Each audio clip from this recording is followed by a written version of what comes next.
तुम्हारी मौत आ चुकी है।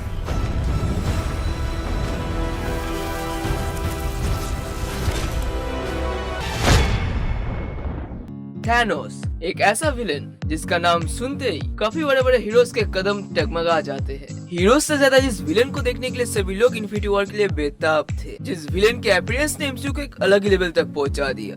जो लोग एवेंजर्स के बारे में जानते तक नहीं थे, वो लोग भी अपने आप को मार्वल के फैन कहने लगे। जिस विलेन के एंट्री ने सभी का दिल जीत लिया और चुटकी में सभी का दिल दुखा दिया। 1.5 साल पहले तक जिस विलेन के बारे में इंडिया के ज्यादातर लोगों ने सुना तक नहीं था, लेकिन आज उसके रू से वाकिफ है। लेकिन बहुत पहले से मार्वल के एनिमेटेड सीरीज और कॉमिक्स देखने वाले और मार्वल के कट्टर फैंस, जो फैंस थैनोस के बारे में अरसों ज्यादा हो गए नहीं, जो फैंस थैनोस को बचपन से जानते हैं, उन लोगों को एक अफसोस है कि थैनोस की फुल पोटेंशियल नहीं दिखाई गई, थैनोस की फुल पावर्स नहीं दिखाई गई। ज्यादातर जगह में थैनोस अपनी इन्फिनिटी गॉन्टलेट और स्टोन्स का इस्तेमाल कर रहा था। तो चलिए बात करते हैं इन्फिनिटी गॉन्टलेट को छोड़ के थैनोस के खुद के फुल पावर्स के बारे में।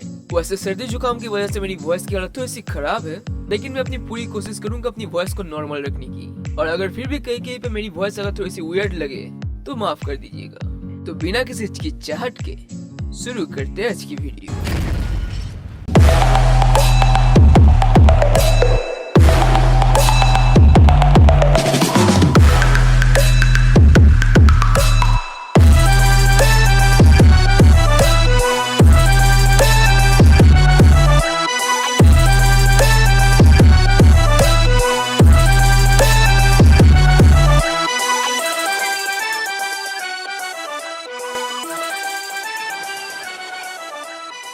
तो सबसे पहले बात करते हैं थैनोस के फिजिकल स्ट्रेंथ की। थैनोस की फिजिकल स्ट्रेंथ हल्क से भी ज्यादा है। हाँ, ये बात सुन के बहुत लोग गुस्सा होने वाले हैं, लेकिन हल्क के फैंस के लिए एक अच्छी बात यह है कि थैनोस की फिजिकल स्ट्रेंथ हल्क से ज्यादा है और नहीं भी, क्योंकि हल्क की फिजिकल स्ट्रेंथ की या फिर कह सकते हैं ताकत की कोई सर्टेन लिमिट नहीं है। हल्क की ताकत उसके गुस्से के ऊपर डिपेंड करती है। उसका गुस्सा जैसा होगा उस हिसाब से हल्क की स्ट्रेंथ घटेगी या बढ़ेगी। लेकिन फाइट में सिर्फ ताकत ही सब कुछ नहीं होता है, और इसी वजह से थैनोस ज्यादातर वक्त हल्क को बीट कर देता है, क्योंकि थैनोस के पास बेशुमार ताकत के साथ साथ फाइटिंग स्किल भी है। और इसकी एक झलक आप लोगों ने इन्फिनिटी वॉर में देखा है, जहाँ पे थैनोस ने हल्क के हर एक मुक्के को डॉच किया और सही वक्त आने पे वार भी किया। और एक बार जब कॉमिक्स में हल्क और ड्रैक्स दोनों एक साथ थैनोस के ऊपर टूट पड़े थे, तब थैनोस ने बड़े आसानी से अपने हाथ के एक चमाट से उन दोनों को गिरा दिया था, और वो भी उल्टे हाथ के।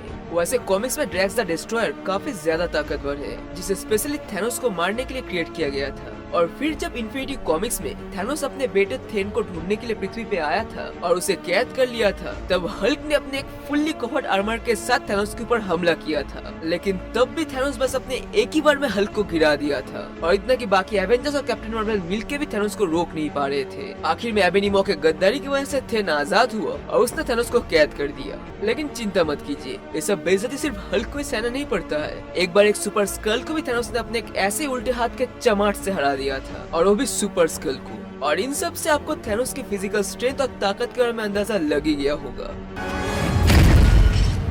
लेकिन सिर्फ ताकत ही सब कुछ नहीं होता है। आप दूसरे के ऊपर कितने जोर से वार करते हो, उससे ज्यादा मैटर करता है कि आप खुद कितने जोर का वार सह सकते हो। तो चलिए अब बात करते हैं थैनोस की सहनशीलता की, यानी ड्यूरेबिलिटी की। थैनोस की हिम्मत के साथ साथ ड्यूरेबिलिटी भी कितनी ज्यादा है, इसका अंदाजा आप लोगों को शायद पहले से ही होगा, क्योंकि अगर आपने कभी ठीक से नोटिस किया हो तो आप लोगों ने कहीं भी थैनोस को एनिमेटेड सीरीज में, कॉमिक्स में या फिर मूवीज में कहीं पे भी किसी भी बड़े या छोटे अटैक को डॉच करते हुए नहीं देखा होगा। बहुत ही कम ही ऐसे वार या अटैक होंगे जिसको शायद ही थैनोस ने डॉच किया हो, क्योंकि वो डॉच करता ही नहीं, वो हमेशा सीना टांग के खड़ा रहता है और अपने दुश्मनों के अटैक्स को फेस करता है। और उसकी ड्यूरेबिलिटी इतनी ज्यादा है कि एक बार जब सिल्वर सर्पेंट ने अपने पावर कॉस्मिक से पूरी दम लगा के थैनोस के मुंह पे वार किया था, तब थैनोस को अपने फेस के ऊपर उतनी खतरनाक पावर कॉस्मिक के वार से भी कुछ भी नहीं हुआ। उल्टा सिल्वर सर्फर से पूछता है कि बस हो गया, इतना ही था। और आप लोगों को तो ये पता ही है कि ब्लैक बोल्ट की चीख तो दूर की बात है, उसकी एक सिंपल वॉइस भी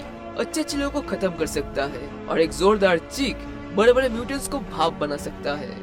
लेकिन जब इन्फिनिटी कॉमिक्स में ब्लैक बोल्ट ने थैनोस के ऊपर अपनी फुल पोटेंशियल के साथ चीखा, तब भी थैनोस को कुछ नहीं हुआ।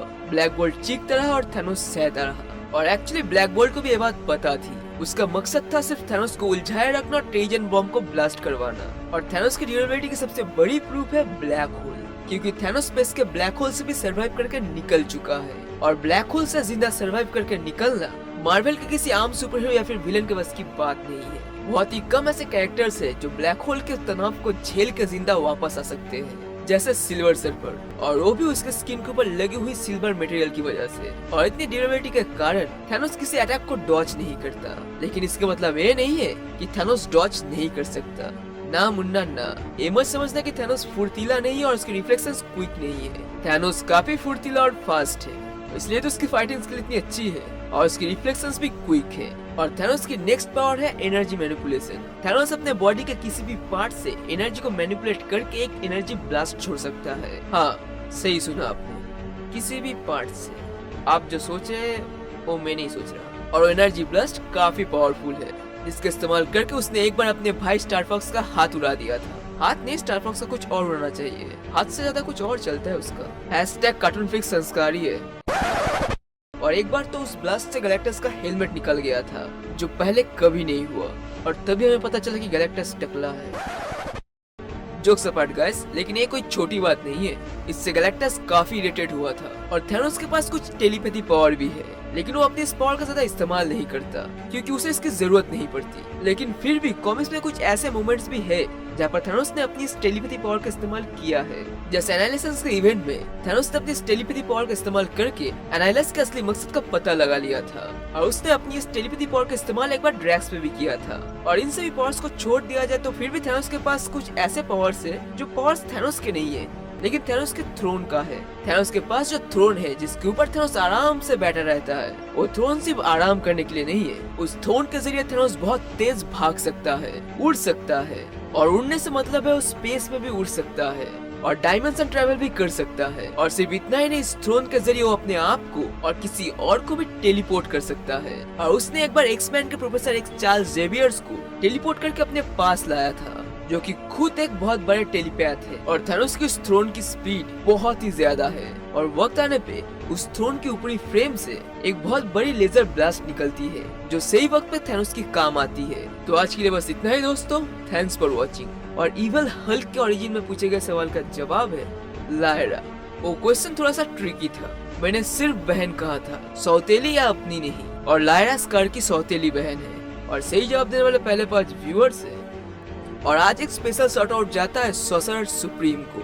आपने बहुत ज्यादा बार सही आंसर दिया है, और वो भी टॉप 5 के अंदर। और आज के लिए एक और सवाल, थ्रोन के अलावा थैनोस के पास एक हेलीकॉप्टर भी है, तो बताइए उस हेलीकॉप्टर का नाम क्या है? और आप लोग को पता हो तो कमेंट्स में जरूर बताइएगा। सो आज के लिए बस इतना ही। थैंक्स फॉर वॉचिंग दोस्तों। उम्मीद करेंगे कि आप लोगों को हमारी ये वीडियो अच्छी लगी होगी, और अगर अच्छी लगी हो तो प्लीज इस वीडियो को शेयर कीजिएगा, हो सके तो लाइक कीजिएगा, और सब्सक्राइब करना बिल्कुल मत भूलिएगा, because you are a freaking super hero.